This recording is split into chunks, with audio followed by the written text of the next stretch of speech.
I'm Jeff Brady. Coming up on the night, in fact, have been Selena her Quintanilla closest colleague Perez and best was friend. gunned down. It comes out, and she points the gun at Selena. Selena's gone by this time, running.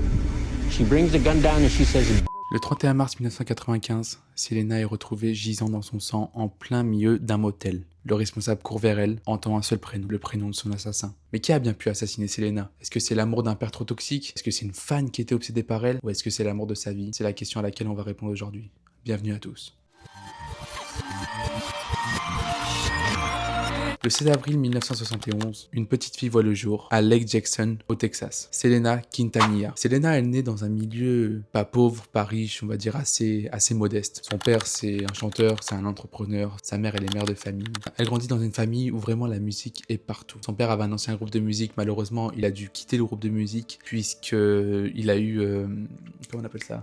L'armée, le service militaire. Mais il faut savoir qu'à ce moment-là, son père détient un restaurant El Papagayos. Très tôt, à seulement l'âge de 6 ans, son père remarque quelque chose dans Selena. Il remarque qu'elle a une voix qui est puissante, qui est à la fois douce, qui est à la fois... Elle a une voix, elle a quelque chose, Selena. Elle tient quelque chose. Elle chante avec une justesse qui est folle, seulement à l'âge de 6 ans. Enfin, moi, à 6 ans, je mangeais du sable.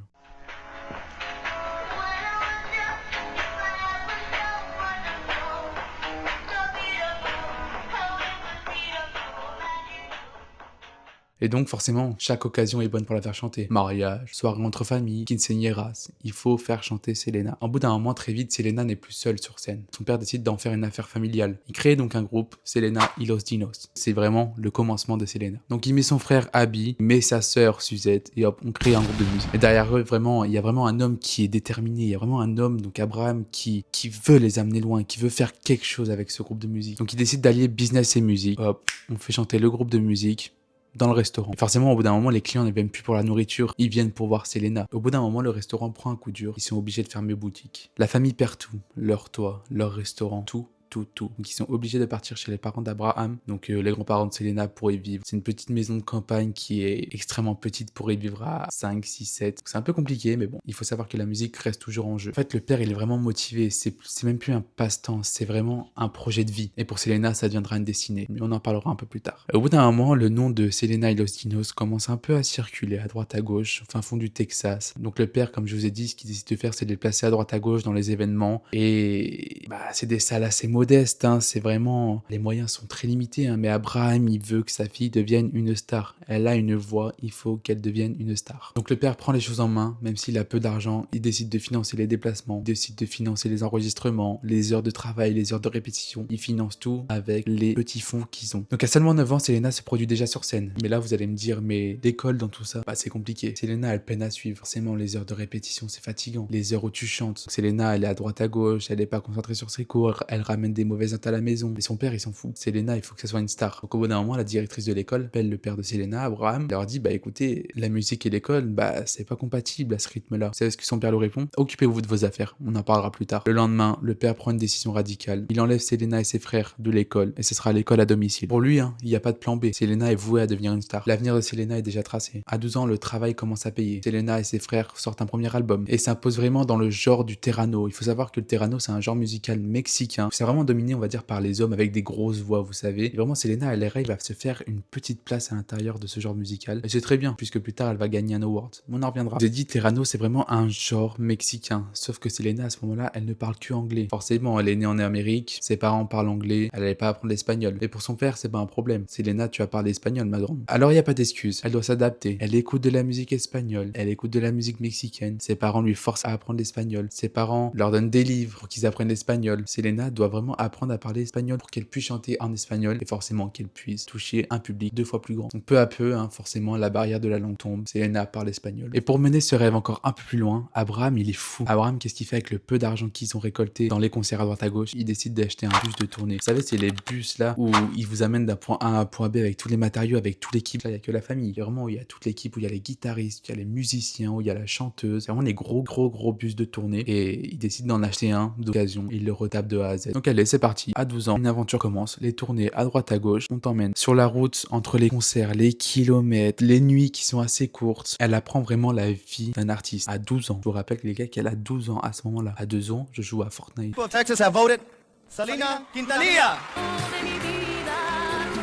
Et au bout d'un moment, en 1987, à l'âge de 16 ans, Selena remporte son premier award, le Terrano Music Award. C'est vraiment une reconnaissance qui est méritée. La gamine a 16 ans, depuis l'âge de ses 6 ans, donc ça fait 10 ans qu'elle arrête pas de chanter, qu'elle fait des concerts à droite, à gauche. C'est vraiment une reconnaissance, une petite reconnaissance qui est là et c'est vraiment cool pour elle parce qu'au bout d'un moment, il faut que le travail paye forcément. 1988 ou 1989, je sais plus précisément, c'est un espoir pour elle. Un label veut la signer. C'est le label EMI, donc EMI. C'est vraiment l'un des plus gros labels à ce moment-là qui gère, on va dire, la partie américaine et la partie sud-américaine. C'est vraiment un gros label. Selena, à ce moment-là, elle y voit un petit chemin qui s'ouvre. Forcément, si elle signe avec ce label, elle se dit que son père ne sera plus derrière elle.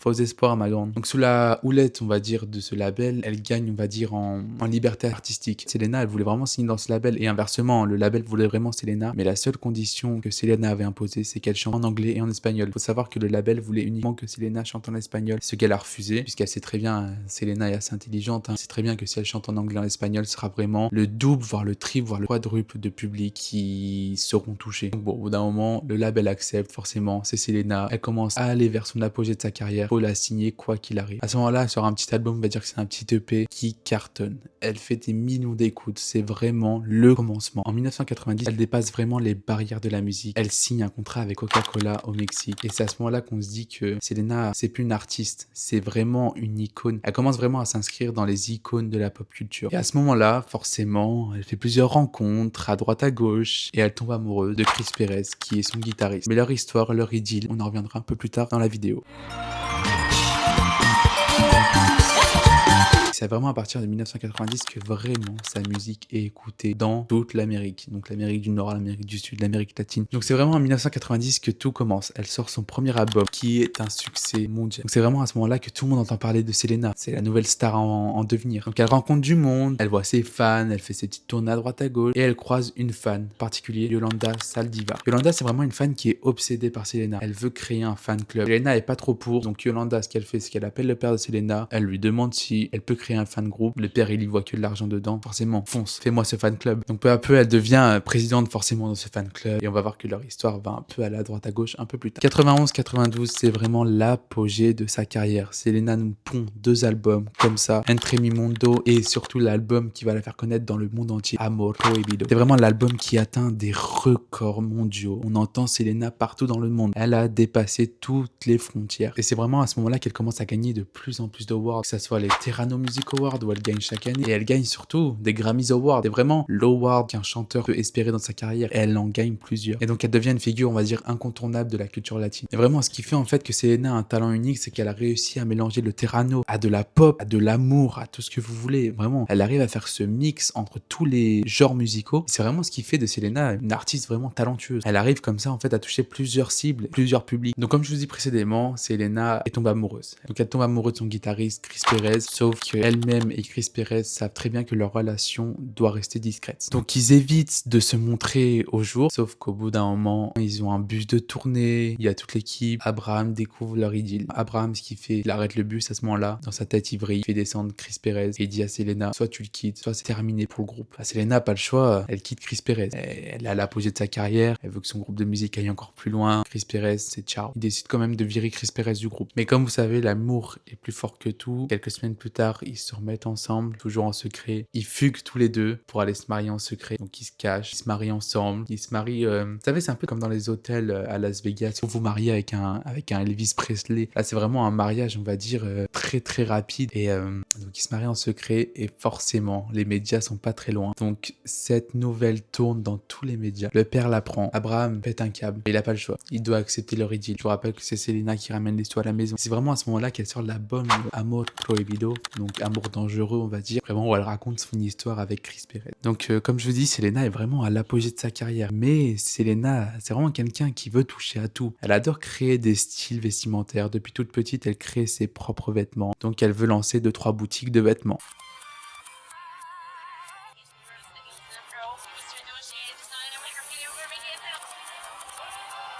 Elle veut se lancer dans la mode. Ce qu'elle va faire, c'est qu'elle va créer plusieurs boutiques qui vont s'appeler Selena, etc. Où vraiment elle va vendre des pièces qu'elle va créer elle-même, qu'elle va faire en plusieurs exemplaires et qu'elle va vendre. Surtout, elle mélange de l'élégance latine à l'influence Texas. Donc elle a de ses proches et de professionnels créer des petits vêtements qu'elle met en vente. Ça lui plaît de faire ça. Sauf que le problème, c'est que ça prend énormément de temps. Et je vous rappelle qu'en parallèle, Selena, elle est en tournée mondiale. Donc elle n'a pas le temps de gérer tout ça. Elle envoie 2-3 annonces pour trouver des présidents, des PDG qui peuvent gérer justement des boutiques. Il y a une personne qui sort du lot, c'est Yolanda. Le père de Selena connaissait Yolanda, donc ils y vont les yeux fermés. Ils acceptent que Yolanda soit vraiment la présidente, qu'il soit vraiment le PDG des boutiques. Et vous allez voir que c'est l'une des erreurs qu'elle a fait, malheureusement. Yolanda est vraiment, on va dire, investie dans ses boutiques. Elle les prend vraiment à cœur. Yolanda, faut savoir qu'à la base, c'était une infirmière. Elle sait pas gérer des boutiques, enfin, tout ce qui est économie, tout ce qui est facture, elle sait pas le faire. Et sauf qu'au bout d'un moment, ça se remarque. Les premiers soupçons commencent à émerger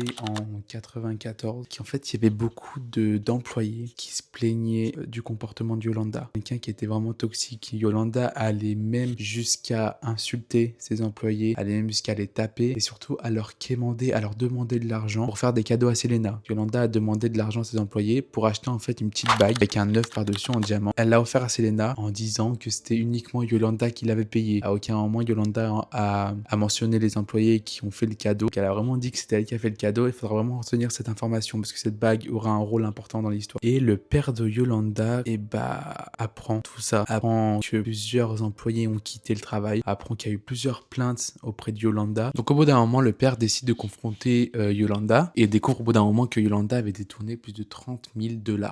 Ce qui fait, il la confronte encore une fois de plus et il lui dit, ma grande, pars-toi, va très loin, on veut plus te voir. Mais Yolanda, elle nie. Yolanda, elle pleure. Yolanda, elle fait du spectacle, elle fait du cinéma. Selena, elle voit cette scène et Selena, elle a beaucoup de peine. Donc, elle lui dit, de toute façon, les boutiques, c'est mort, tu vas plus les toucher. On va faire, c'est que je te laisse présidente d'une fan club. Et cette histoire dure quelques temps. Selena, comme je l'ai dit précédemment, c'est une fille qui est assez intelligente. Elle a quand même les pieds sur terre. Donc, au bout d'un moment, elle dit, ouais, si elle a fait ça dans les boutiques de vêtements, elle pourra potentiellement faire ça dans le fan club. Donc, elle décide définitivement de s'en séparer. Ça reste du détournement d'argent, donc c'est de l'argent que Selena a durement gagné et tu le dépenses comme ça dans les restaurants sans même demander à Selena, parce que c'est grave.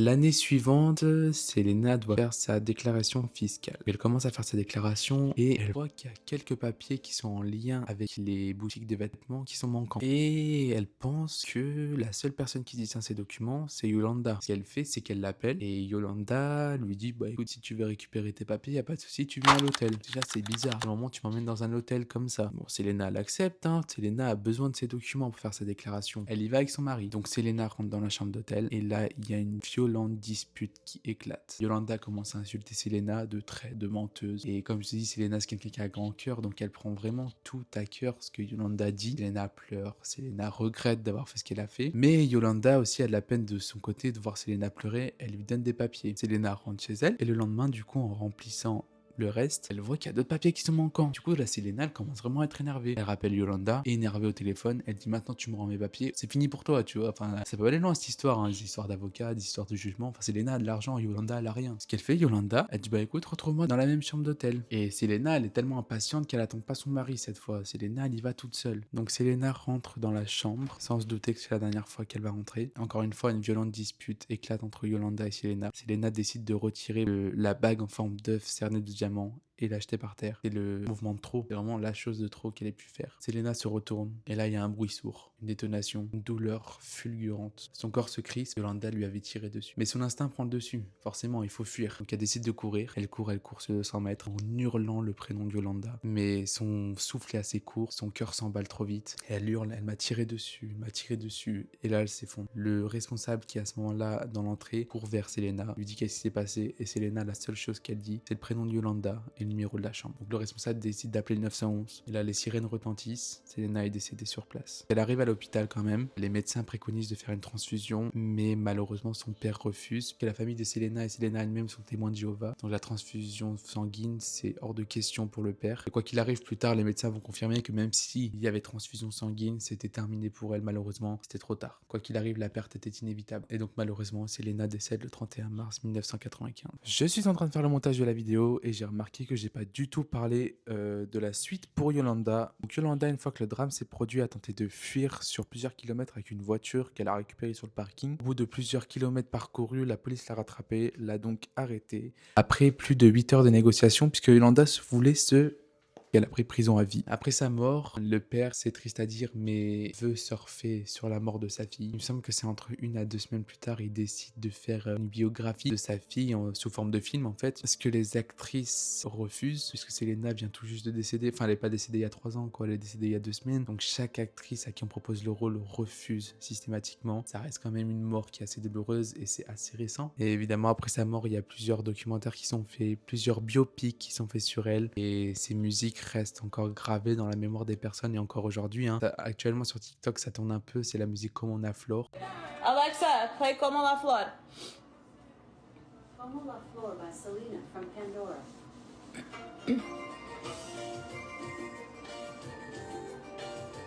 Et Selena, c'est vraiment resté un symbole de l'Amérique latine et un symbole mondial pour le coup. Aujourd'hui, c'est vraiment une artiste qui est de plus en plus admirée, même encore aujourd'hui. Et c'est un véritable symbole de l'empowerment féminin, on va dire. Et surtout de l'unité culturelle. Enfin, Selena, aujourd'hui, vous parlez d'elle, c'est quelque chose, quoi. Et forcément, son héritage ne s'éteindra jamais. Et sa musique continue de transcender des générations et des générations. Aujourd'hui, j'ai décidé de vous faire cette vidéo puisque ça va faire 30 ans maintenant que Yolanda est en prison. Elle a pris prison à perpétuité. Aujourd'hui, elle a demandé sa remise en liberté conditionnelle 30 ans après les faits. J'espère que ça va être refusé, ma belle, parce que j'espère que tu vas bien rester en prison à pourrir là-bas. Je vous remercie à tous d'avoir suivi cette vidéo. C'est ma première vidéo de ma chaîne. J'espère qu'elle vous aura plu. N'hésitez pas à écrire en commentaire, à liker, à partager, à vous abonner. Et merci à vous d'être restés jusqu'à la fin.